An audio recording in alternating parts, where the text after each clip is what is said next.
Welcome to the Badges and Banter podcast, your number one source for insights, discussions, and debates in the public safety industry, with your hosts, Jeff Halstead and Ken Kemna. All right, welcome to today's episode. This is Jeff Halstead. We are going to be talk with a dear friend of mine, Elliott Reep, who is the Emergency Manager for the City of Carrollton.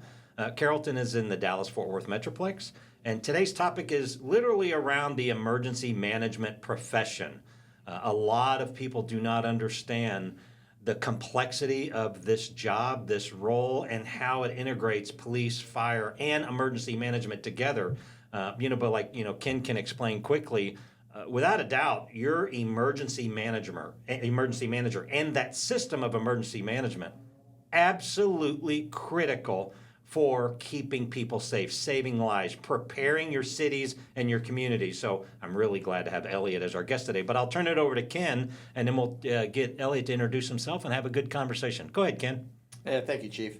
Elliott, it is a pleasure to meet you. Thank you very much for joining us today. I was actually thinking, as Chief Halstead was talking about emergency management. I mean, we've been around the block. We've been around a while now. And I think we go back to the beginning of our fire and police career. Emergency management wasn't even a conversation or even a discipline back when you and I started. I mean, No, it certainly wasn't. wasn't something anybody knew about. And then even when it was some office at City Hall that none of us had access to. Yeah, I'm super excited to really dig into this one because I think it's one of those areas where a lot of people in our discipline included don't really understand the difference. So I'd love to kind of get into that.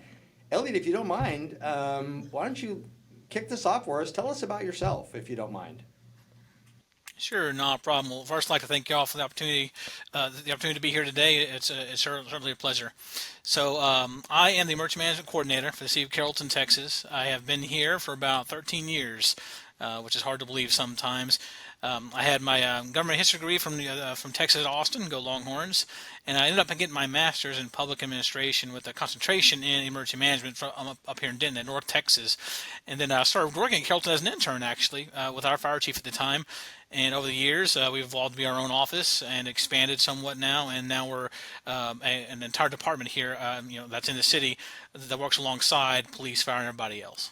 That's outstanding. All right, so since you're in Texas, and since I was a chief in Texas, and I know Ken knows this, but I didn't know the passion of each university's. I mean, it is so passionate. So go ahead and throw up your hand sign from your college, because So every. Number one in the nation right now, So gentlemen. every Number one in time the we nation. get one of our, as soon as they drop the name of the college, I'm like, here comes the hand sign. I know it's coming. You know it. Oh, yeah. It's all good fun. You know, one thing that I learned, so when I retired from Phoenix PD, and then I got the job as the chief of police in Fort Worth, Texas, what struck me as an amazing network is how well, if you look at the DFW region, so 5 to 6 counties, but you look at the complexity of what your job and what could impact you. It could be the winter ice storm. It could be the spring hail, these unpredictable weather changes that happen within maybe 1 to 2 hours, and then the extreme summer heat that can almost be oppressive at times. So, Elliott, what in your emergency manager role, what is the most challenging weather cycle you've had to face? It's probably the winter storm we had here in Dallas in 2021. That was we used the term unprecedented a lot during that pandemic time, but that was truly unprecedented in several ways. The first way was that you had a winter weather system that came down and affected not only the entire state of Texas under winter weather warning, or storm warning, I should say, but you had all of FEMA Region 6, which is the states of Texas, New Mexico, Oklahoma, Arkansas, and over to Louisiana, or under that same winter storm warning. So one of the key assumptions that we have at a local level in emergency management, law enforcement, other things, is that if you need resources, you can always get them from either a jurisdiction neighboring, maybe a little bit further out from the region, or worst case, the state and then FEMA. During that event, everyone was presented with the same hazard. You could not travel on the roadways. Everyone else was looking for generators, blankets, cots for shelters, all these sort of things. And we have these subarctic temperatures, which we don't normally have. And if we do, they're very brief. This, unfortunately, we had two different precipitation events and about a week and a half of those subarctic temperatures, which on its own was a challenge we had not seen to that level. But then you added in the resulting power failure of the Texas power grid, which is independent of most of the country, and that made it a multifaceted event on top of the pandemic. So now you're trying to do emergency sheltering for folks who do not have power and their homes are literally unlivable, maybe flooded from ice breaks in the water lines, or may just not, maybe 23 degrees, if that, for 3 days. And now you're trying to shelter them with your emergency shelter plans, and you don't have power at your normal locations. And unlike the normal events when we can talk with the power companies and say, hey, can you prioritize these facilities, there wasn't enough to even prioritize all the hospitals in the state. So it was up to luck. What had power, you had to look around and see what did have power. In our case, we had to pivot to a school as opposed to our regular shelter at our rec centers. And then when you're worrying about the actual shelter itself, trying to get supplies for it, like we said, the cots and things like that, when your partner agencies like Red Cross are also paralyzed from both the weather and the pandemic, now you're having to figure out how to do that. And also then you worry about, well, how do we do something we're not supposed to do during a pandemic, which is have a mass gathering, providing for masks and sanitation of that and screening for COVID and procedures that way. So all those three things together, that was definitely one of the most challenging event I've seen so far. So when you said the date, it literally took me back in time because my niece got married on Valentine's Day in 2021, and I stranded there. And at the hotel we stayed at right off 35 in Denton, we had no power, and we only had a 20-minute per hour little surge of usage. So we had a little bit of power and then went off, but we had no hot water for 3 days. So if people don't understand how fast you can take a shower when the water temperature is 40 degrees, I was down to a good 20-second shower before I froze to death.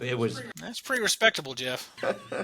Not to get TMI or anything, but it was very, very frustrating because we had no hot water anywhere, and we had a wedding to go to, and then they had to shut down the venue, so we had to change it and go to a house. All the venues were closed. No one could drive anywhere. It was very, very dangerous. And I tried to tell people during that incident, if you were to take a really, really bad Canadian winter storm and drop it in North Texas, that's what it looked like. That's a good analogy. Yeah. Like Alaska there. Yeah. And the big thing right there, Jeff, is that what you just talked about, that, in Canada and other parts of the U.S., they're built for those sort of things. Infrastructure is built that way. They have wind turbines up in, all over New York and everywhere else. They're winterized. Here, we don't expect to have those temperatures at all, if at all, maybe briefly. And the infrastructure just could not handle it. The power stations were not hardened for that. Even the windmills out in West Texas froze up. And then because some of the equipment was so old, you had finally a loss of production capacity. And I believe that night, I remember that night, Sunday morning, about 2 a.m., I was trying to get a little sleep. We thought we might make it through, and then we went from, I believe, about 80,000 megawatts production to 34 available in a span of an hour. And there was not enough power even to do the plan where they originally planned to rotate outages. Basically, the people who were supposed to be in the first 30-minute rotating outage became permanent residents of that, and then those who were lucky never lost power at all until the system came back online. I want to acknowledge the fact that we're 10 minutes into this thing. We've already talked about personal hygiene. So I just want to mark that because I think that's a big thing. So, and I knew it would be me. Well, you know what? I think it's a good thing. Sorry about that. Well, the reason why we brought us all together so that we... No, I'm just kidding. Elliott, I have a question. So, you use the term unprecedented, and both Chief Halstead and I have spent, a lot of years in this industry. But really, I would say the last 7 to 10 years, certainly from a fire perspective, we have just seen year after year of okay, I guess we're doing this now. And it seems to be that you're right. The term unprecedented is almost overused, but it really has been like that, whether it's COVID or the freeze or anything like that.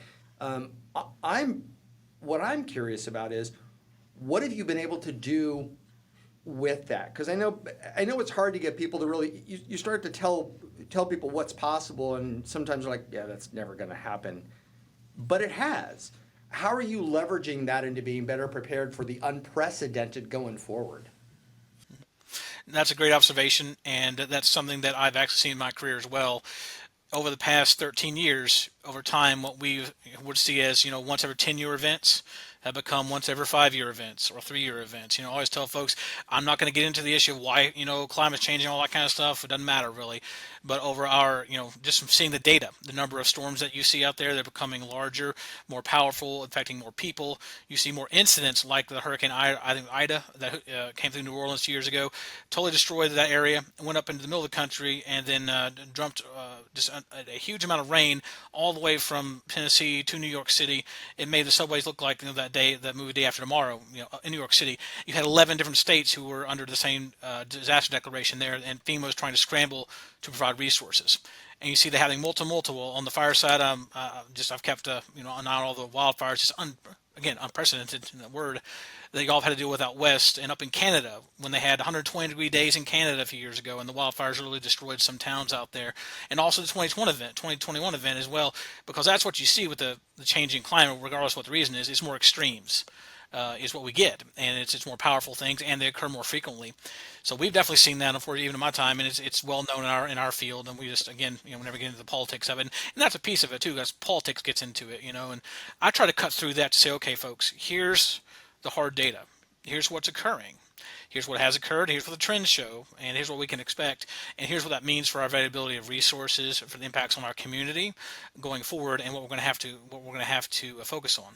So to answer your question about how we tried to pivot to address that, one thing that was made very clear in 2021 is that in these type of large-scale events, that old assumption we mentioned a minute ago that we'll always be able to get aid outside the city no longer holds true. So we've started to look inside. We've created an organization here in Carrollton we call the Carrollton Disaster Response Alliance. It's an organization that allows any business, school, nonprofit, religious facility, neighborhood association, anyone who wants to register with us to potentially help out during a disaster. If they can give us several leaders, we plug them into a system, and then we train them on everything from how to operate a shelter, donations management, volunteer management, debris management, all these sort of things. So now they can assist our first responders and public safety staff to be able to do these things internally. And we've also been identifying areas in the city that we can use as emergency shelters other than just our official ones. And to solve the problem of not being able to get resources and supplies, we've actually built what we call our Carrollton Shelter Trailer. It's an 8x20 trailer that contains all the assets we need to stand up an emergency shelter for 100 people for 3 days, including their animals and ADA functional needs access stuff. So I can take that trailer to my shelter site and set it up like that, or if that's not available, we can go to a partner facility and set it up there, and then staff it with our volunteer teams from the community. So all these folks live in Carrollton, they're local, we have the resources local, and they're invested because it's their city. And that's how we're trying to prepare for these events that are more impactful to the entire region. I love that. The incorporation of just the acknowledgement of the NGOs and the role that the NGOs can play.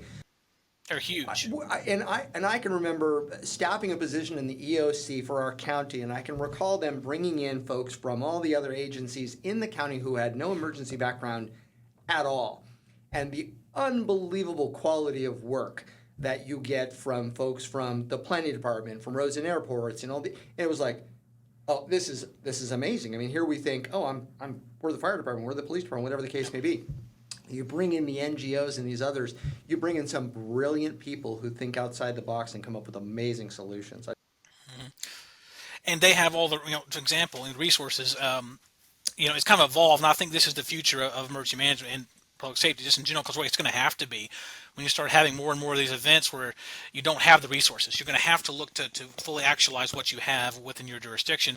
Right now, we have the luxury of not having to worry about that. We can, go and buy something new. You can request a resource to come in, but that's not always going to be the case. And when we started to do that and take inventory and make a more concerted effort to find out who's in our city and make partnerships, we found, example, we had a mosque who had a team of 50 doctors. We found a Korean Nurses Association. We found some social groups that have an entire food pantry that can help make available, call center support folks.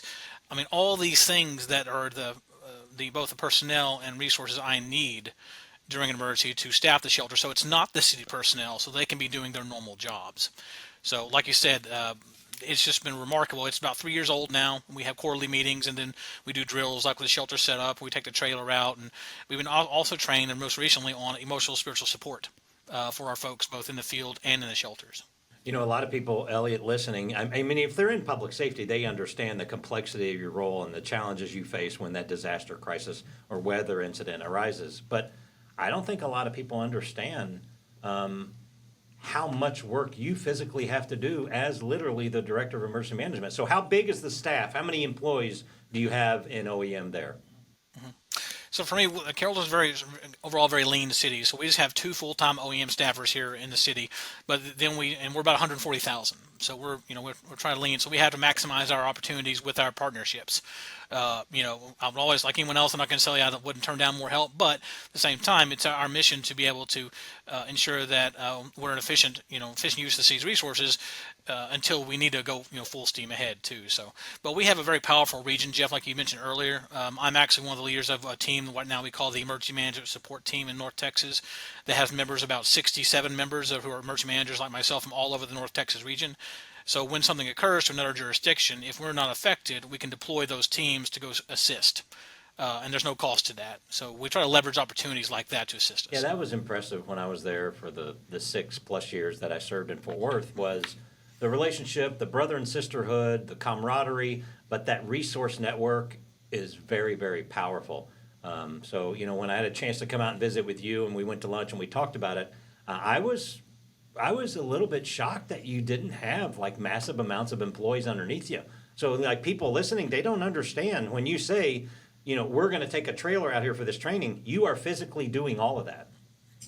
Correct. Yeah, setting it up, and we'll have to leverage volunteers to do it. And that's one of the things where it's just a matter of you have to prioritize. The larger your staff gets, the more you're able to do what I call going from, instead of a product one time, going to program. And that's my goal here. And we have a long-term plan with our city management that included when they moved fire or moved emergency management outside of fire. So now we're our own office, and also grew my office by that first position. Eventually we have plans to add another for a full-time staff here, about 3 here overall.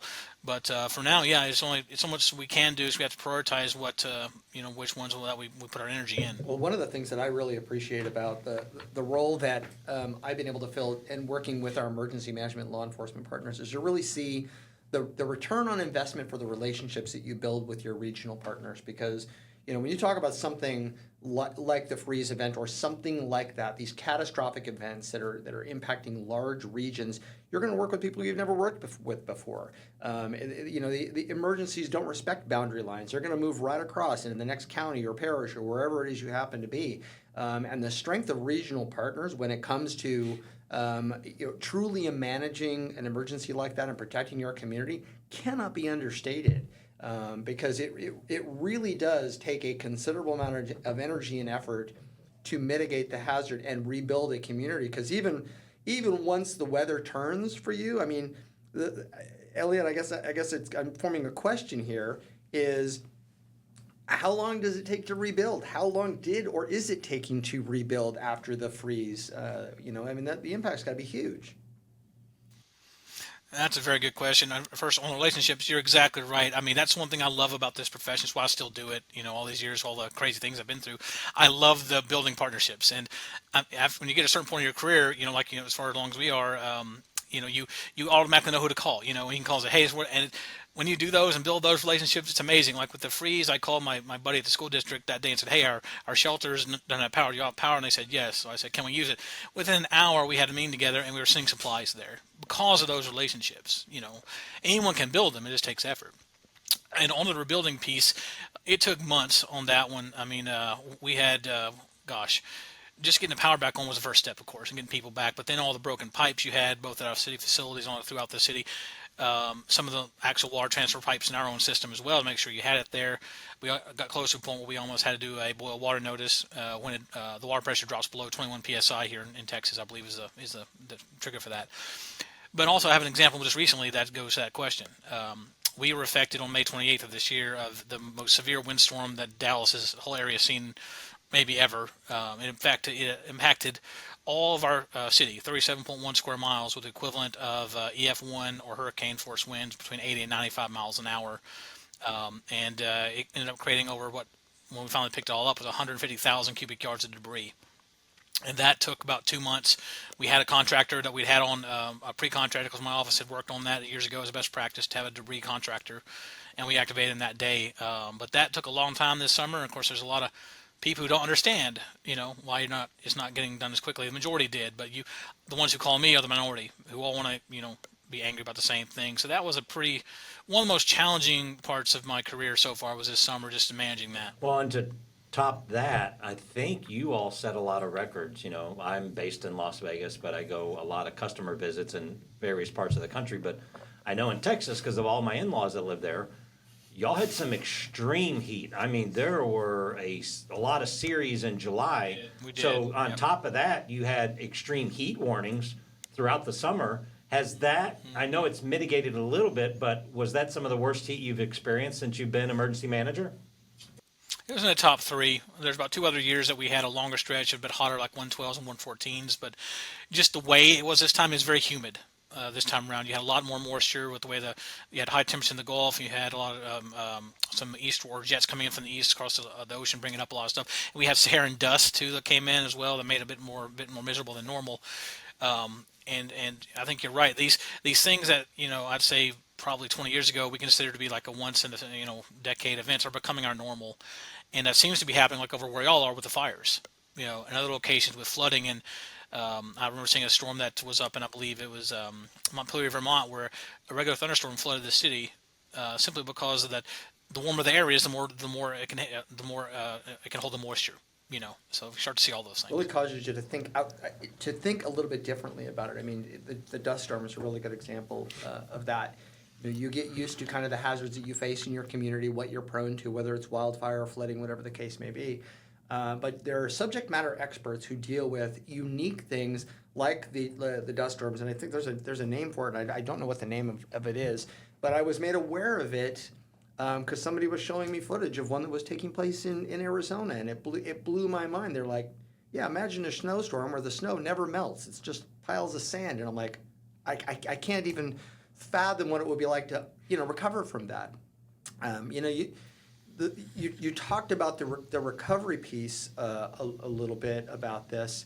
How the physical rebuilding and getting people's water back on and getting them back in their homes is part of it. What about the lasting impacts on people's perception of their own security and safety how is that? How are they doing there? That's a very big thing. After that, we had a lot of folks who paid a lot more attention. First of all, we had a big sign-up spike in our emergency notification system. So that's one way you can always tell if people, have a significant event, because we have that. We have I think it's Everbridge, you call it Carrollton Alert. So a huge spike in that, just so folks can know what's going on. We had a greater interest in people knowing what the process of things is. Like, okay, we had a lot of folks during the event who thought the city produced power. We don't produce power. We don't even transport it. So people start to understand and call and ask, well, then who does? And we had a few town halls to explain, the whole ERCOT situation about what happened with why the grid went down, that sort of stuff. We had several council meetings to address it too, trying to educate people on why it occurred and how it occurred, and so those sort of things, and like in Carrollton here, like why they couldn't flush the toilet and all these sort of things. So I'd say there's an increased desire to kind of understand how systems work and who's responsible for what, just because of now they understand it directly impacts them. It's not just something that it's on the news every day. Hey, I got a question. So if someone's listening today and one of their children is considering a career in public safety, and maybe they are not moving forwards toward the fire department or the police department, what advice would you have for a college student who is considering a career in emergency management? What advice would you have for them as they start planning their studies and their career path? Sure, I'd say find a school that offers offers a bachelor's degree in that. There are several around the country. The one over here at Denton, the University of North Texas, is a well-established one, been around for a long time. It's the EADP program, Emergency Administration Departmental Planning, I believe.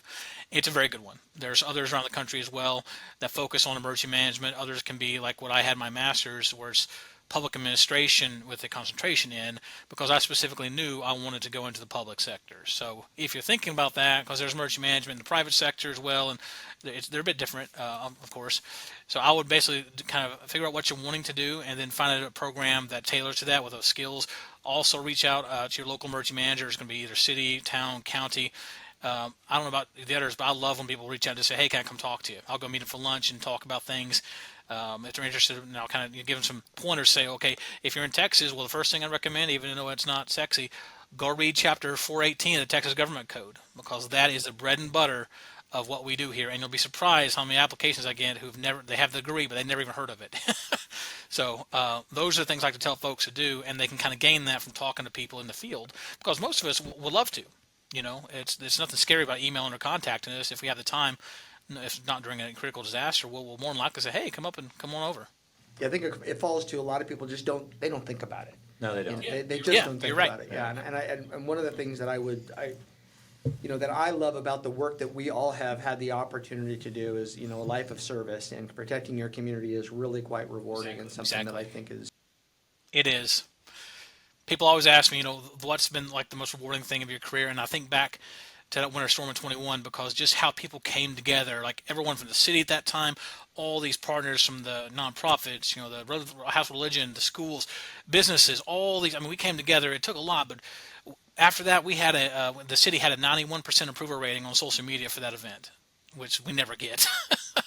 And just seeing when I was there, the volatility in some of the other communities that had no relationships and resource acquisition processes, they were getting bombarded on social media. So kudos to you all.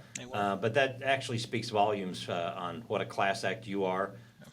Well, thank you very much for that. You got so much support there within that Carrollton and that region. It's massive. So we are down now to like the last couple of minutes, and we want to turn to we actually shuffle a deck of cards, and I pull out a card, and I get a personal question I get to ask you, and we're going to have a... Sounds good. Bring it on. You got the King of Hearts, so it's a good thing. It's an easy question.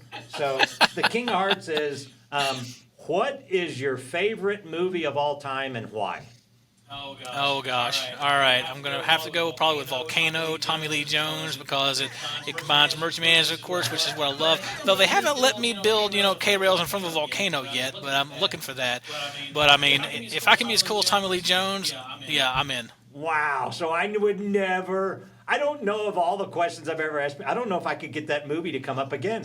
So you are literally, you have placed yourself on a quality island. I don't think that's ever going to be repeated. Well, I love to be at the top. It's an easier way down. So how many times have you seen it? About 2 billion.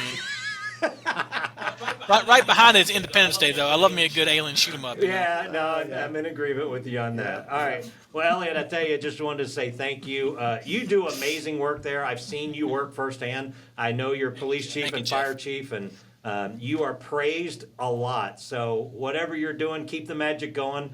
And thank you so much for the job that you do. No problem. Appreciate you all very much having me on today. Take care of yourselves. You. All right. Bye-bye. All right, you too. Bye-bye. Well, it's a great talk with a great emergency manager and a great community, but it's also a nice reflection on the intricacies of how critical that role is for us to have public safety success, whether it's pre-crisis, mid-crisis, or in recovery. Anything you would like to add, Chief? Yeah, you know what? I honestly think that this is kind of the beginning of a topic that we're going to probably come back to, because one of the things that I was talking about kind of early on there was the evolution of emergency management and how it has grown over the course of our career. I would imagine there's a lot of police chiefs and fire chiefs who don't really even know what emergency management is or the critical role that it plays in their own community. And I think that there's something there for us to continue to talk about. Emergency services, whether it's law, fire, emergency management, or whatever, is in a constant state of evolution. And I love learning. Elliott is an unbelievably great ambassador of the profession, and I think we could learn a lot from him. And I'd love to have fire chiefs and police chiefs be able to really take some of those lessons, because, the situation that he has, as you said, he's got great support. That may not be the norm. And I would love to see our emergency managers have the kind of support that they need to do the work that they need to do, because it's vitally important. Yeah, and I think the reason we're going to have to come back to this at some point, because a lot of your small and mid-sized agency, which is almost 80% of America, that emergency manager role is part-time. It's an additional responsibility. And then, sadly, when the crisis, disaster, or weather incident happens, the system does not sync as it does with a professional like Elliott in the City of Carrollton. No, good points for sure. So, hey, thank you all for joining. Make sure you come back. We're going to have a lot more great topics in and out of the public safety profession. But enjoy yourself a safe day, and always take care of one another. Thank you.